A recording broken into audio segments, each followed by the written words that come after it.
आज बर्तमान आम चिकेन करवा से मु कौन कर देख तेल रे पियाज दे देछि तापरे लंका लंका गुंड देछि टिके एबे कौन करिया ताको भाजिया भाजिला पर एबे कौन करिया टमाटो पके दवा टमाटो भाजिया टमाटो टिके हेई आसिले कसिया कसिया टमाटो हेई आसिले कौन करिया मसला दबा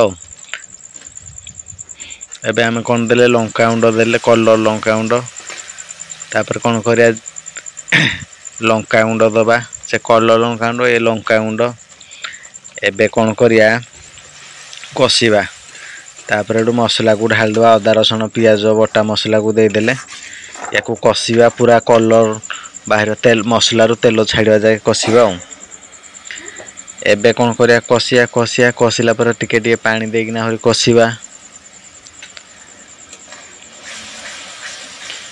कषा चलची बर्तमान मसला रु तेल छाड़ू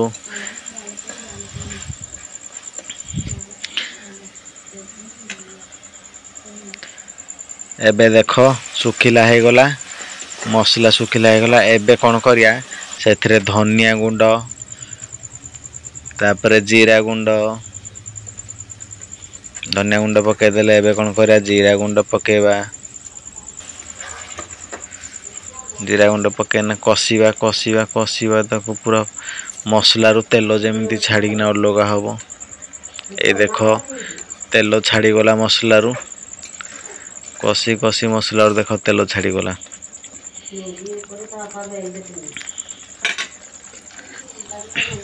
मसला रु देख पूरा मसला चेंज हो गला एबे कौन करिबा ताको आउ टिके कसिबा कसिबा कसिबा कसिबा पूरा सुखिला हुआ पर्यंत देख तेल मसला पूरा अलगा हो गला मसला अलगा तेल ऊपर देख भासिला एबे कौन करिबा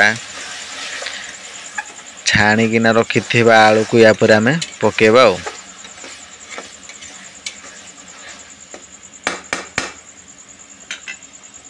आउ टिके कलर लंका गुंड दबा देख कलर लंका गुंड आउ दे देली एबे कौन करिबा सेतरे छाणी किना रखिथिबा आलू को एबे पकेबा आलू पके किना कसिबा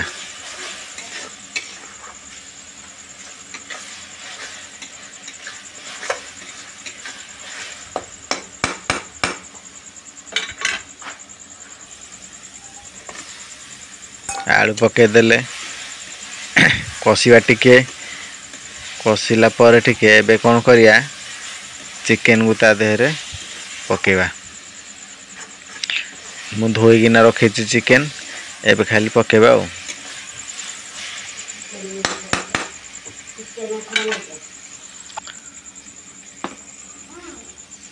चिकेन एबे ढाली दबा देखो चिकेन पड़ी गला चिकेन पकेला परे कसिबा चिकेन जे पर्यंत पूरा 50% न सिझी से पर्यंत आम तेल मसला सब अलग करिया तापर कसिबा कसिबा कषि साइला परे जो देखा चिकेन अधा अधा सिझी गला मसला पूरा तेल छाड़ी गला आलू भी सिझी जीव गुड़े गुड़े कसिबा तापरे आमे कौन करिया पानी दबा कषा चलियो वर्तमान एनिया चिकेन सिझिया पर्यंत कसिबा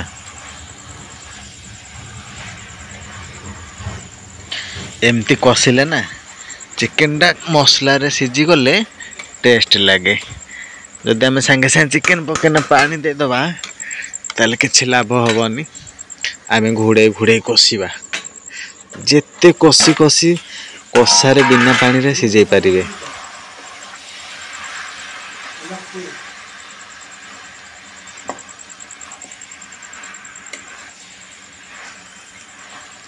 देख बर्तमान आमर 20% हो गला आहरी सिझीब आहरी कषिबा एमती कषि चलिबा पूरा नॉन स्टॉप घुड़े घुड़े खाली कषिबा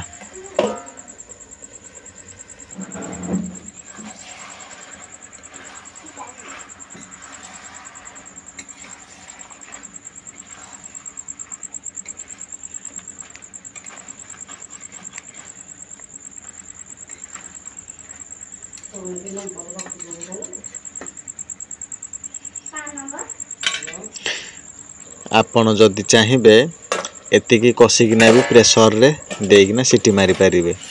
ଚିକେନ୍ ସିଝିବା ପାଇଁ କେତେ ସମୟ ଲାଗିବ, କଡ଼େଇରେ କଷିଦେଲେ ହେଇଯିବ। ଏତିକି କଷିଲା ପରେ ଆପଣ ପ୍ରେସରରେ ଦେଇପାରିବେ।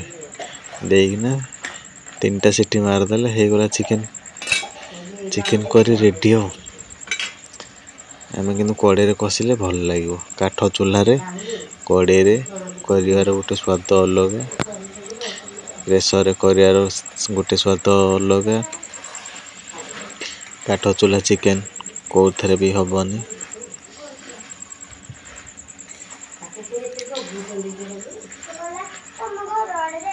ବାସ୍ ଦେଖୁଛନ୍ତି ଚିକେନ୍ରୁ କେମିତି ପାଣି ବାହାରି ଆସିଲାନି। ଦେଖ ତେଲ ବି ଅଲଗା ହେଇଗଲାଣି। ଆହୁରି କଷିବା। କଷାରେ ଆପଣ ଯେତେ ଟାଇମ୍ ଦେଇପାରିବେ।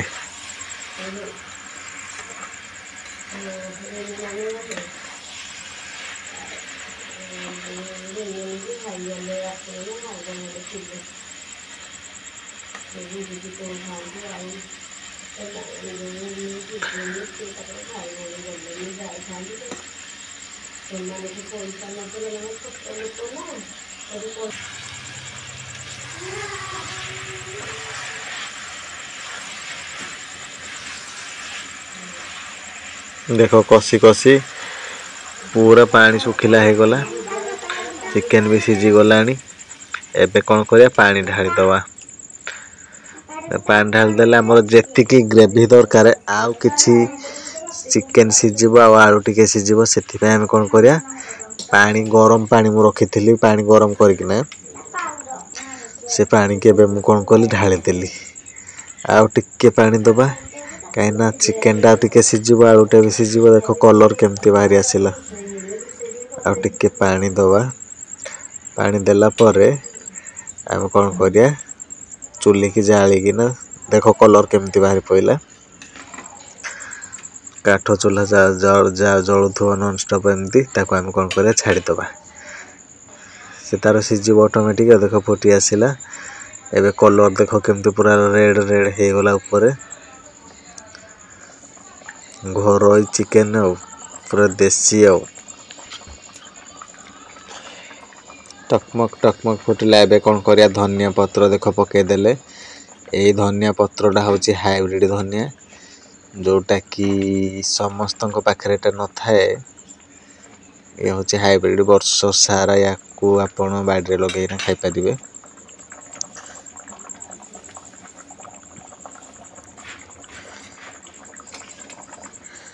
ଚିକେନ୍ ଫୁଟୁଛି। ଆମେ ମଝିରେ ଟିକେ ତାକୁ ଚଲେଇବା, ନହେଲେ ତଳେ ଲାଗିଯିବ। କାଠ ଚୁଲା ଯେହେତୁ ଷ୍ଟୋଭ୍ କଡ଼େଇ ଲାଗିଯାଇପାରେ। ମଝିରେ ଆମେ ଟିକେ ତାକୁ କ'ଣ କରିବା, ଘାଣ୍ଟିବା। ଦେଖ ଆମର ଚିକେନ୍ ରେଡ଼ି ହେଇଗଲା। ଏବେ କ'ଣ କରିବା, ତାକୁ ଓହ୍ଲେଇ ଦେବା। ଦେଖନ୍ତୁ ମୋ ଚିକେନ୍ ରେଡ଼ି। ଆପଣମାନଙ୍କୁ ଯଦି ମୋ ଭିଡ଼ିଓଟି ଭଲ ଲାଗିଛି ତାହେଲେ ଲାଇକ୍, ସେୟାର, ସବସ୍କ୍ରାଇବ୍ କରିବାକୁ ଜମାରୁ ଭୁଲିବେନି। ଆଉ ମୋ ରେସିପିଟି ଆପଣମାନଙ୍କୁ କେମିତି ଲାଗିଲା କମେଣ୍ଟ ମାଧ୍ୟମରେ ନିଶ୍ଚୟ ଜଣାଇବେ।